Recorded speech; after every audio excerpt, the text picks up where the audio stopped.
Assalamualaikum warahmatullahi wabarakatuh.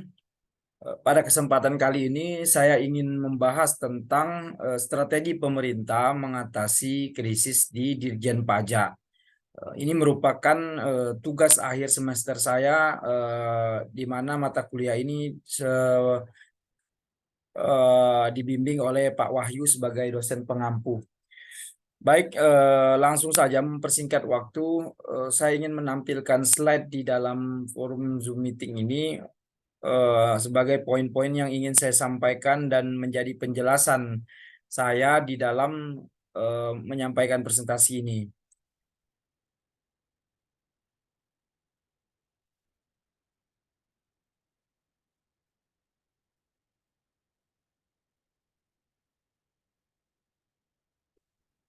Seperti yang ditampilkan di layar presentasi, hmm, judul dari materi ini yaitu strategi pemerintah mengatasi krisis Dirjen Pajak pasca kasus Rafael Alun. Beberapa bulan yang lalu terjadi sebuah fenomena yang luar biasa yang kemudian berefek pada sistem di Dirjen Pajak Kementerian Keuangan. Nah, efek ini sangat luar biasa, membuat Dirjen Pajak khususnya pada umumnya Kementerian Keuangan, dalam hal ini Ibu Sri Mulyani, mengambil tindakan-tindakan dan langkah-langkah yang proaktif untuk menjaga kepercayaan masyarakat terhadap lembaga negara seperti Dirjen Pajak, yang mana Dirjen Pajak ini merupakan salah satu direktorat yang dinaungi oleh Kementerian Keuangan.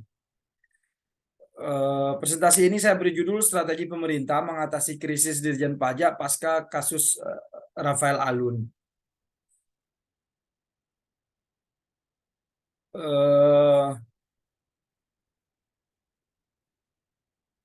Latar belakang kejadian berawal dari kasus penganiayaan sang anak, Mario Dandi, yang berujung pada terbongkarnya kasus pencucian uang dan penggelapan pajak oleh Rafael Alun. Jadi memang awal mulanya ini adalah perkara yang di luar dugaan sendiri, mungkin juga di luar dugaan para pejabat tinggi di Dirjen Pajak ataupun mungkin di pejabat tinggi di pemerintahan, bahwa kasus yang terjadi pada Mario Dandi ini akan berefek besar pada salah satu instansi negara yang sangat penting di Republik ini, yaitu Direktorat Pajak, di mana Direktorat Pajak ini merupakan lembaga yang mengelola hasil pajak, baik itu pajak bumi, bangunan, dan lain sebagainya, di mana merupakan salah satu sumber terbesar dari APBN kita. Jadi pada suatu ketika Mario Dandi ini melakukan pemukulan terhadap salah seorang siswa, anak dari pengurus GP Ansor atau simpatisan GP Ansor. Pemukulan ini kemudian dilaporkan oleh orang tuanya dan menjadi viral karena memang terdapat video proses pemukulan itu, dan memang disebabkan oleh hal yang dinilai kurang layak untuk menjadi permasalahan gitu, sehingga masyarakat atau publik mencari tahu apa sebab utamanya, kemudian siapa yang melakukan pemukulan ini begitu. David nama yang dipukul. Nah, setelah diselidiki ternyata seorang yang memukul itu adalah Mario Dandi, anak dari saudara Rafael Alun yang merupakan pejabat di Ditjen Pajak. Mario Dandi ini kemudian di-tracking oleh netizen khususnya. Diketahui bahwa Mario Dandi ini adalah sosok yang memang gemar pamer harta kekayaan. Jadi Mario Dandi ini setelah melakukan kekerasan itu di tracking, kemudian setelah dicek di sosial medianya, Mario Dandi ini adalah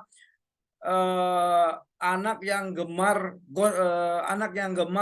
pamer kekayaan, kemudian melakukan aksi-aksi akrobat dengan di jalan raya dengan motor mogenya, yang akhirnya mengundang tanya masyarakat bahwa dia ini sebenarnya anak siapa, begitu.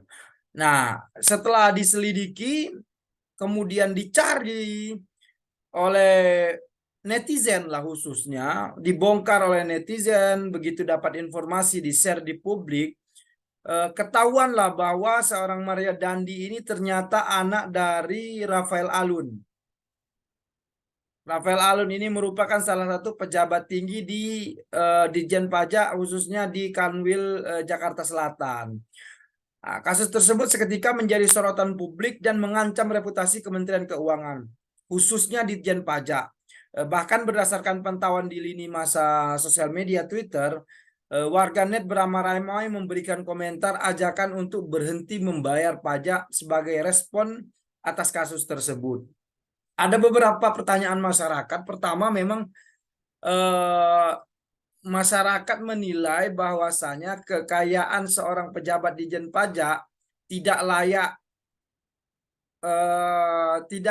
tidak layak seperti yang ada pada seorang Rafael Alun dan Mario Dandi anaknya, yang kemudian memamerkan mobil mewah, moge, dan kehidupan yang mewah, begitu. Nah, pejabat negara, masyarakat mulai menyimpan kecurigaan, ada apa sebenarnya gitu.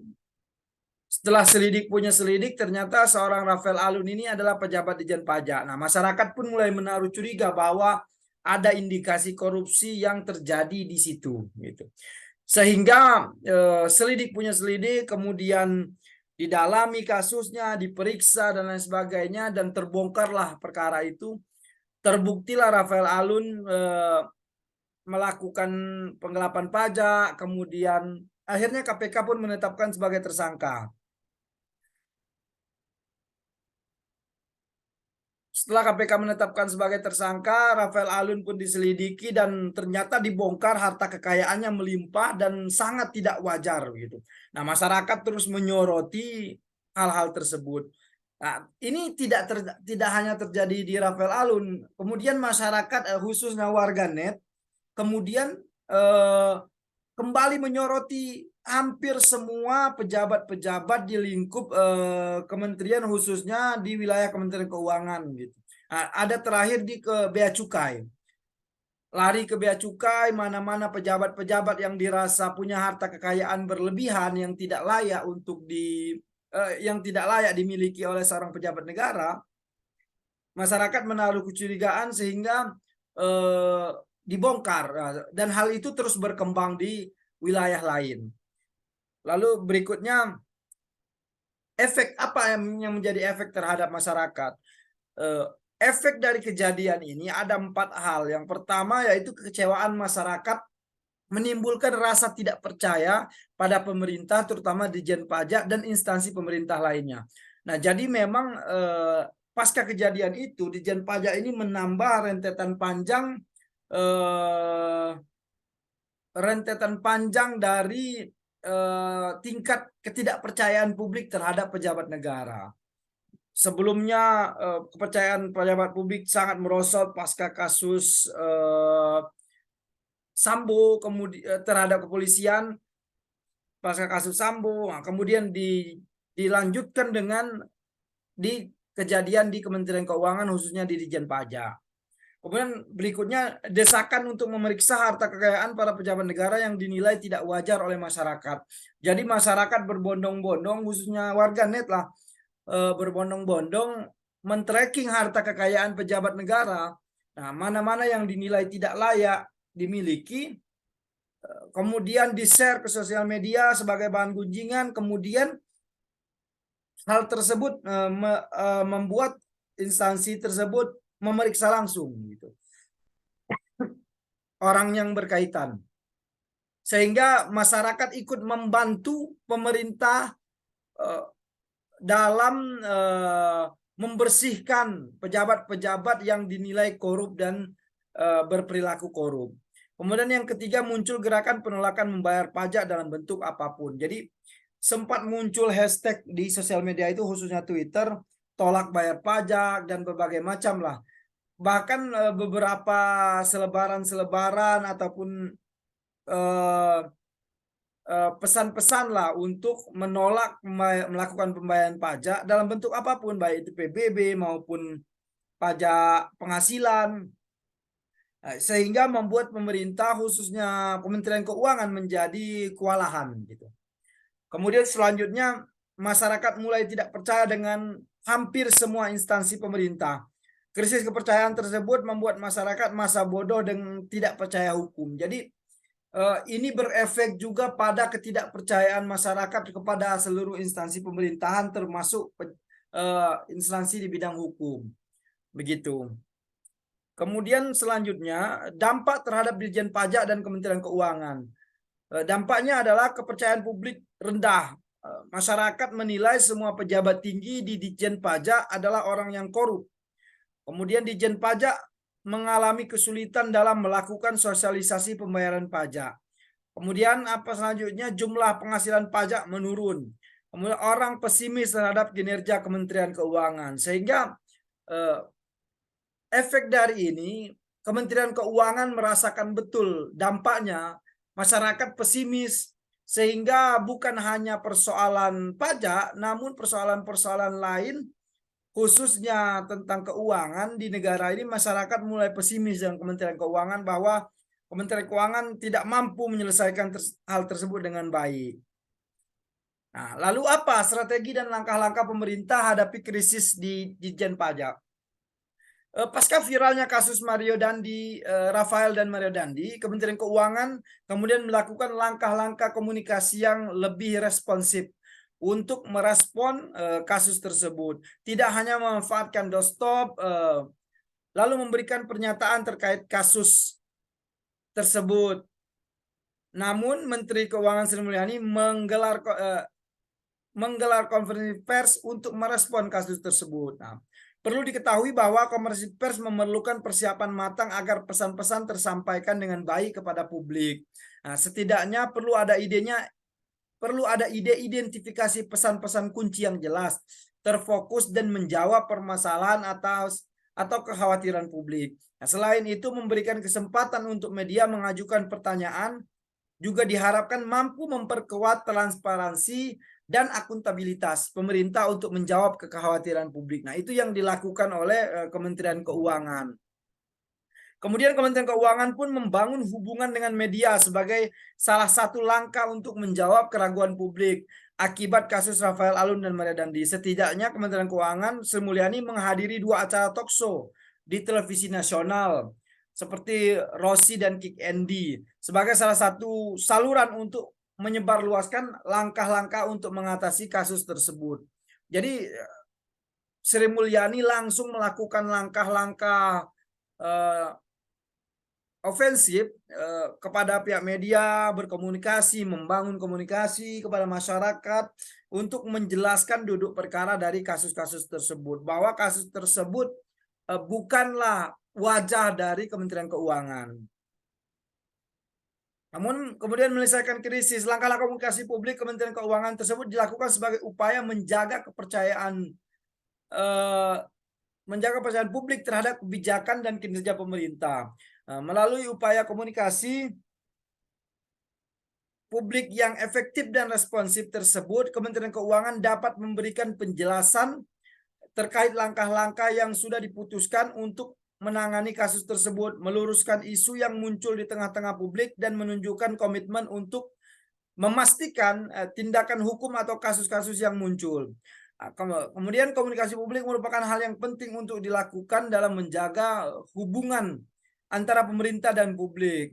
Saat dihadapkan dengan situasi krisis, penting bagi pemerintah merespons situasi tersebut melalui komunikasi publik yang responsif dan efektif untuk mengendalikan situasi dan menjaga reputasi organisasi. Nah, poin-poin inilah yang menjadi concern dari Kementerian Keuangan, khususnya Ditjen Pajak, bahkan sampai sedetail mungkin apa saja pesan-pesan yang ingin disampaikan diambil alih langsung oleh Ibu Sri Mulyani. Lalu berikutnya, melakukan komunikasi publik dan pemanfaatan teknologi digital. Komunikasi publik merupakan hal yang penting untuk dilakukan dalam menjaga hubungan antar pemerintah dan publik. Saat dihadapkan dengan situasi krisis, penting bagi pemerintah merespons suatu tersebut melalui komunikasi publik yang responsif. Selain itu, kemajuan di era digital pun perlu dimanfaatkan untuk memperluas dimensi informasi publik sebagai upaya membangun pola komunikasi publik. Nah, jadi memang upaya melalui media sosial ini juga cukup efektif dan cukup masif dilakukan oleh Kementerian Keuangan dan Ditjen Pajak dalam menjelaskan duduk perkara dari kasus Mario Dandi dan Rafael Alun ini. Nah, semua dikerahkan gitu. Kalau kita melihat sosial media yang ada di Ditjen Pajak, misalnya Instagram, Twitter, dan bahkan TikTok, mereka membuat konten-konten yang menghibur, kemudian yang membuat tertarik untuk mendengarkan dan membaca. Nah, ini adalah upaya dari Kementerian Keuangan, khususnya Ditjen Pajak, untuk mengembalikan kepercayaan publik terhadap lembaganya. Nah, sosial media di sini sangat penting. Nah, selain komunikasi publik, sosial media ini teknologi digital dan sosial media ini menjadi mata kuliah kita, pelajaran yang kita ambil ya selama proses perkuliahan di materi Pak Wahyu. Lalu poin-poin dalam materi perkuliahan yang terjadi dalam kasus ini, pertama, pemanfaatan sosial media. Pemanfaatan sosial media sebagai sarana untuk mensosialisasikan program dan berkomunikasi dengan masyarakat. Hal itu merupakan langkah yang tepat dan memberikan efek yang signifikan. Jadi sosial media ini sangat berperan sekali menyampaikan pesan, kemudian berkomunikasi juga. Beberapa, khususnya di Twitter misalnya, di Ditjen Pajak, Twitter Ditjen Pajak itu rutin di mention, di follow, dan mereka pun siap membalas pertanyaan-pertanyaan masyarakat, menyambut baik dari setiap pertanyaan masyarakat. Ini merupakan salah satu langkah yang cukup baik dan tepat yang dilakukan oleh Ditjen Pajak Kementerian Keuangan. Kemudian membangun komunikasi publik yang efektif untuk menangani krisis kepercayaan masyarakat. Seperti yang saya sampaikan tadi, pola membangun komunikasi publiknya mulai dilakukan oleh Sri Mulyani sendiri. Sri Mulyani keluar dari kandangnya, berbicara di media-media, berbicara di talkshow, mendekati media, menjelaskan bahwasanya ini loh yang terjadi, kami sudah mengatasi permasalahan ini, uang rakyat aman, uang dari hasil pajak aman, tetap berjalan seperti semula, tetap berjalan sesuai dengan perencanaan seperti semula. Nah, itu yang coba dijelaskan oleh Sri Mulyani. Kemudian efektivitas kinerja tim Humas. Nah, baik itu Humas Ditjen Pajak maupun Humas Kementerian Keuangan yang menaungi Direktorat Jenderal Pajak. Kinerja yang efektif dengan dorongan manajerial yang baik menghasilkan dampak yang positif. Tim Humas dari Kementerian Keuangan langsung maupun dari Ditjen Pajak secara langsung bekerja yang sangat luar biasa dengan manajerial tertinggi dipimpin langsung oleh Ibu Sri Mulyani. Jadi tidak bisa sembarangan orang bicara merespon pembicaraan, bahkan orang-orang yang di Ditjen Pajak pun tidak diizinkan untuk menyampaikan konferensi pers, menjelaskan, karena hal tersebut dikhawatirkan terjadi miskomunikasi sehingga terjadinya misinformasi terhadap masyarakat. Nah, inilah yang dilakukan oleh Kementerian Keuangan yang menaungi Ditjen Pajak, kemudian membimbing Ditjen Pajak untuk keluar dari lubang jarum permasalahan, yaitu kasus yang terjadi di Rafael Alun. Kasus seperti ini kan pernah terjadi waktu Gayus pada masa lalu. Dan Rafael Alun ini dinilai adalah fotokopi dari perkara Gayus, kejahatan korupsinya. Namun Kementerian Keuangan yang membawahi Ditjen Pajak dengan cepat mengambil langkah-langkah strategis untuk mengubah suasana, meningkatkan kepercayaan publik kembali. Nah, ini yang patut kita acungi jempol. Lalu apa efeknya dari kinerja tersebut? Hasil riset terbaru dari Indikator Politik Indonesia mengungkapkan tingkat kepercayaan publik terhadap kinerja Direktorat Jenderal Pajak kembali pulih pasca Rafael Alun. Di beberapa media mungkin kita bisa melihat hasil ini diketahui indikator melalui survei pada tanggal 20 sampai 24 Juni 2023 menempatkan 1,220 responden dengan tingkat kepercayaan mencapai 95%. Burhanuddin Muhtadi ini selaku Direktur Indikator mengatakan publik trust mencapai 83,7%. Nah, ini cukup tinggi sekali pasca kejadian itu. Kita ketahui pasca kejadian itu sempat turun, kepercayaan publik drastis, kemudian ini naik lagi. Pada Juni merupakan prestasi yang layak diapresiasi. Sebab pada periode April 2023, tingkat kepercayaan publik terhadap DJP sekedar 53,7%. Luar biasa sekali tingkat kepercayaan publiknya. Nah, inilah sistem yang dikelola dengan baik oleh Kementerian Keuangan, Dirjen Pajak. Dengan beberapa poin-poin penting tadi di dalam materi-materi yang pernah kita pelajari di ruangan kelas bersama Pak Wahyu. Nah, hal tersebut sebenarnya itu bisa digunakan di lembaga manapun ketika mengalami proses krisis kepercayaan seperti yang terjadi di Dirjen Pajak. Nah, mungkin itu saja presentasi saya. Mudah-mudahan memberikan manfaat dan memberikan efek positif serta memberikan pembelajaran bersama. Mudah-mudahan sekiranya ada kesalahan mohon dimaafkan. Billahi taufiq wal hidayah. Wassalamualaikum warahmatullahi wabarakatuh.